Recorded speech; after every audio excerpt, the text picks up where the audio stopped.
Pense na seguinte questão: por que existe algo em vez de nada? Olha, que questão, né, cara? Por que o universo existe? Eu diria que é meio trágico pensar sobre essas coisas, sobre essas questões, e imaginar que a nossa pequena razão consegue responder. Eu diria que é mesmo uma tragédia, né? Aquele que é muito pequeno e insignificante, né? Nós, no caso, se imaginar tão grande e com competência para responder tais questões.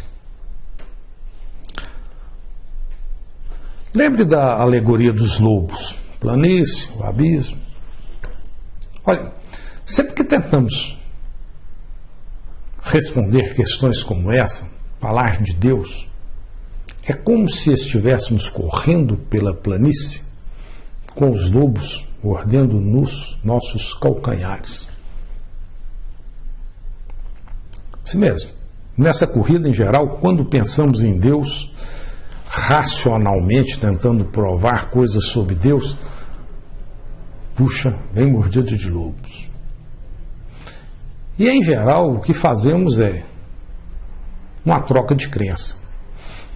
Tentar provar a existência de Deus, que a princípio é uma crença, cremos em Deus, por uma outra crença. Por exemplo, de forma desavisada, muitas vezes a gente troca a crença em Deus pela crença na ideia de causa e efeito.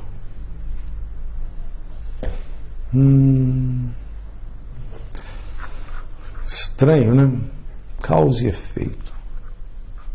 Isso mesmo. A gente nem sabe exatamente o que é isso. Mas mesmo assim a gente continua, né? É até meio arrogante da nossa parte, né? Tentar provar coisas sobre Deus. Aquele que é incausado. Olha só, cara, incausado. Alguma coisa ser incausada incomoda muita gente. Como pode algo ser incausado? Puxa, mas eu diria que aqui parece que a nossa razão até ajuda, cara. Será? Vou dar exemplo de algo que existe bem à nossa frente e que parece ser incausado. Algo que existe e que não tem causa. Claro, interessante, né? Veja bem, olha só. Estou dizendo que bem à sua frente, bem à nossa frente, temos algo incausado. Como assim? Em uma outra conversa, inferimos a seguinte implicação. Deus completa em sua sabedoria, mais espíritos implica reencarnação dos espíritos. Temos uma implicação do tipo A implica B. E para concluir tal implicação, essa implicação A implica B, o primeiro passo é supor A. Então, se é o caso que A é verdadeiro, inferimos B. Veja só o que está acontecendo. Presta atenção. O que temos é o seguinte: se, olha o se. Se A, então B. Nesse raciocínio, não estamos afirmando que A é verdadeiro e nem que é falso. Simplesmente estamos dizendo o seguinte: se for o caso que A é verdadeiro, então B é verdadeiro. Mas então, conclusão de tudo isso, partimos do nada, da ausência de verdade, e inferimos A implica B, em outras palavras. Essa implicação, ela em si, é obtida a partir do nada de verdades. Ou seja, ela em si é incausada. Por quê? Eu aprovo partindo de suposições que podem ser verdadeiras ou não. será que esse raciocínio nosso está correto, né? Será que não tem algum lobo lá na planície por perto mordendo nossos calcanhares? Será que eu, que estou raciocinando, não seria a causa de tudo isso? Mas se eu não existisse, a implicação A implica B estaria aí do mesmo jeito. Ela independe de mim. Eu não sou a sua sustentação. Mas será que ela não depende mesmo de nada? Nem mesmo de certa estrutura de raciocínio? Para Pascal, o filósofo Pascal, é isso mesmo. Para ele, não há como provar algo sem premissa alguma. Mas tem gente que pensa diferente, cara. Veja só como que é difícil raciocinar.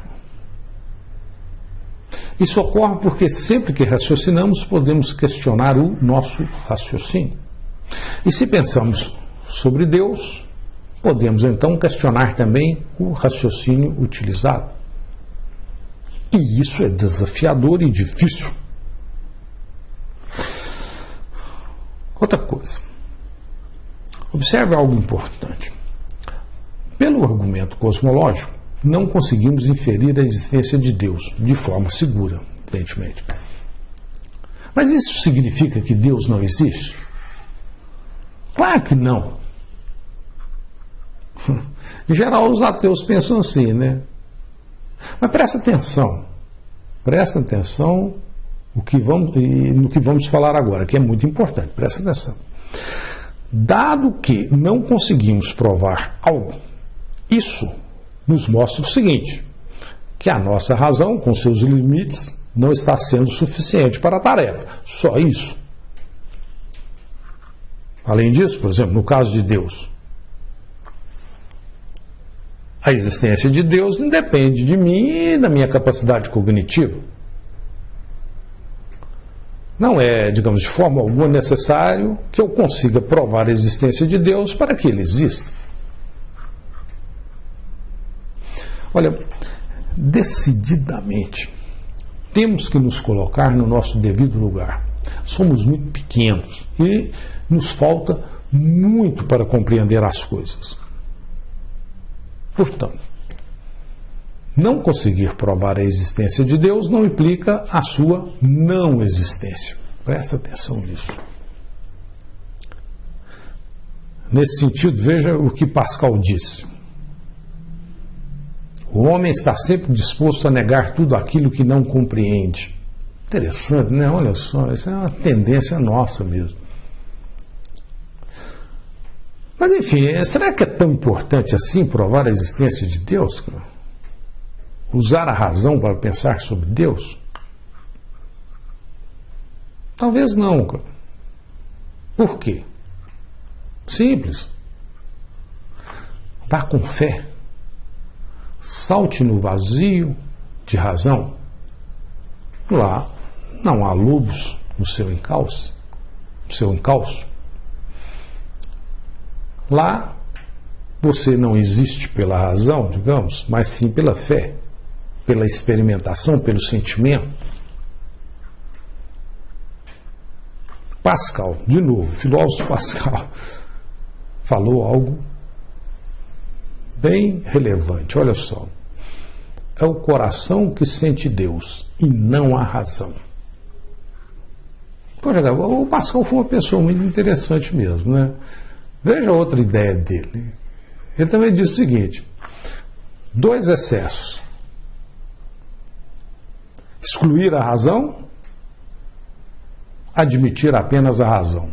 Bom, cara, a gente tem que andar pela planície, mas não só andar pela planície, tem também que dar o voo no vazio de razão. Ou seja,